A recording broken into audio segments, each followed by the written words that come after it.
Criaturas do Senhor é o típico filme da 24, tanto em seu lançamento retardado no Brasil, quanto em uma formulazinha que eu já comento melhor.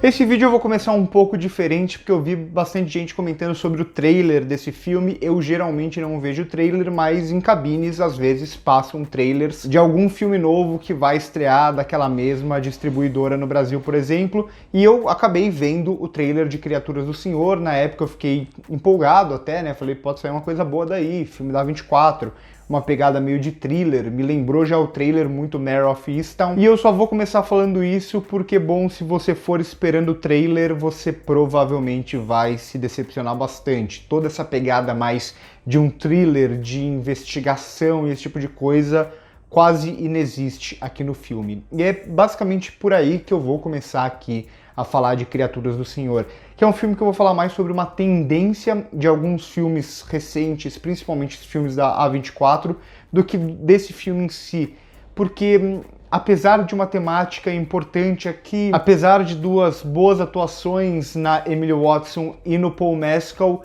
no geral, esse é um filme meio xoxo, meio morno, meio pouco convidativo, meio afastado demais entre personagens e público. Eu, pelo menos, tive uma dificuldade enorme de me conectar com tudo aqui. E o que eu falei inicialmente de Mare of Easttown, a premissa, ela acaba soando bastante parecida também. Claro, são obras diferentes, com visões diferentes, com formatos diferentes, né? Mare of Easttown é uma minissérie, mas a gente tem esse mesmo lance de crime em uma cidade isolada, costeira, fria, com foco muito grande nos personagens, na psicologia desses personagens, por mais que lá a gente acompanhe quem está investigando o caso, enquanto aqui a gente vai acompanhar sobretudo a mãe desse rapaz que é o Paul Mescal, que está sendo acusado de estupro, e a gente vai ter o lance de sempre da mãe protegendo o filho e tudo mais, ainda que essa premissa que eu tô falando pra você, que é a premissa que tá no trailer, ela só venha acontecer no filme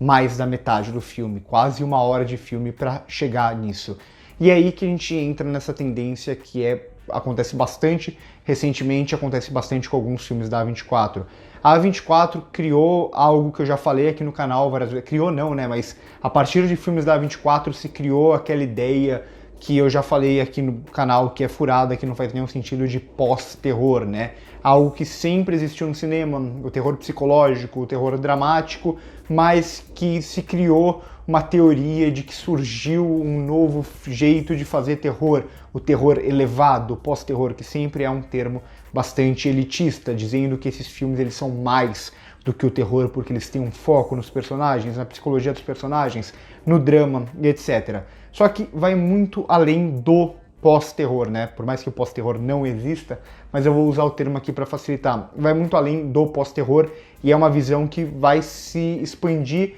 para gêneros de forma geral. Então é algo que acontece desde sempre, mas que agora ganha uma nova visão, e a A24 acaba reforçando bastante isso no sentido de falar que os seus filmes não são meros filmes de gênero, não são meros filmes de terror. Por mais que eu sempre diga que a A24 são diretores que fazem aqueles filmes, e eu valorizo muito a produtora e distribuidora por dar liberdade para os seus criadores, para os seus diretores, e tem filmes excelentes no catálogo da 24, eu gosto da maioria deles, filmes mesmo de terror, considerado pós-terror, eu gosto de boa parte deles, só que queira ou não, essa espécie de tendência recente de ver isso como algo muito positivo, e muitas vezes como eu disse, gerou grandes filmes recentes, mas ainda assim acaba criando uma fórmula que novos cineastas acabam seguindo meio que cegamente. Meio que cegamente porque, por mais que digam que o pós-terror ou pós qualquer gênero que você quiser abordar, fale de transformar esse gênero em algo um pouco mais dramático, como se o drama,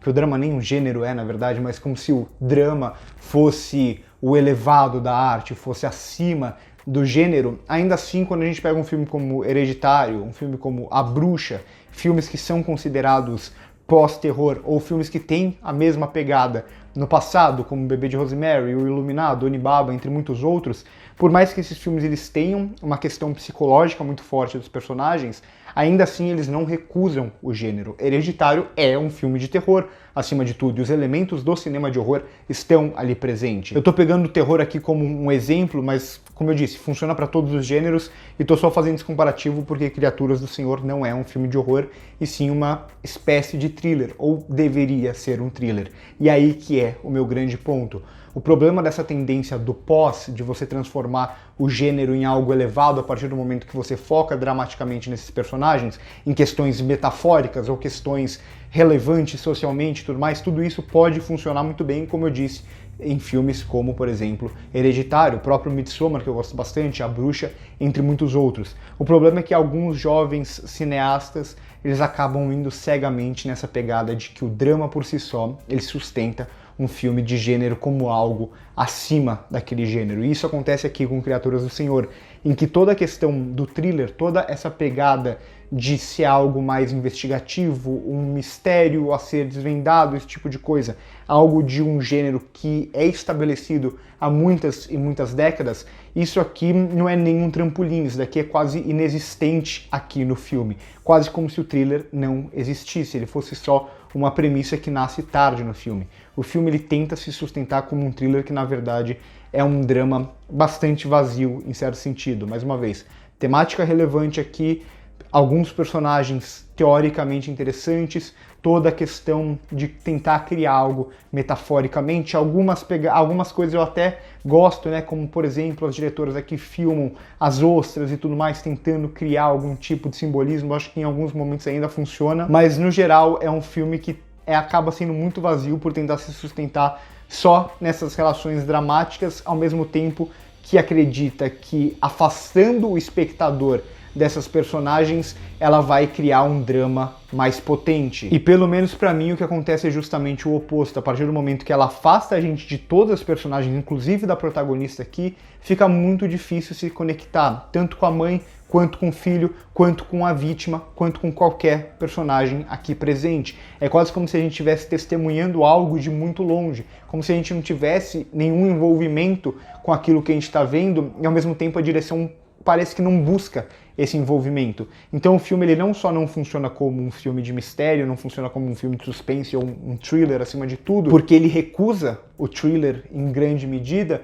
mas ele acaba não funcionando dramaticamente pra gente também, pelo menos não funcionou pra mim, justamente porque ele fica nessa camada mais superficial do achar que você construir algo mais lento, com uma trilha sonora que sugere um possível suspense, com alguns simbolismos, uma questão relevante socialmente, e uma mãe e filho em relações frias, que só isso é suficiente. E não é. Não que isso não possa funcionar. Mare of Easttown, mais uma vez, por mais que sejam obras diferentes, é uma obra que tem uma pegada muito parecida e funciona muito bem com todos esses elementos, porque sabe articular muito bem esses elementos dentro da ideia de um thriller. Aqui esse filme, para mim, tudo soa muito vazio, tudo soa muito distante, tudo soa muito difícil de se conectar. É um filme que ele até tem alguns méritos, mas no geral é só um filme que eu sinto ele passar e muito pouca coisa fica, porque ele não faz questão nenhuma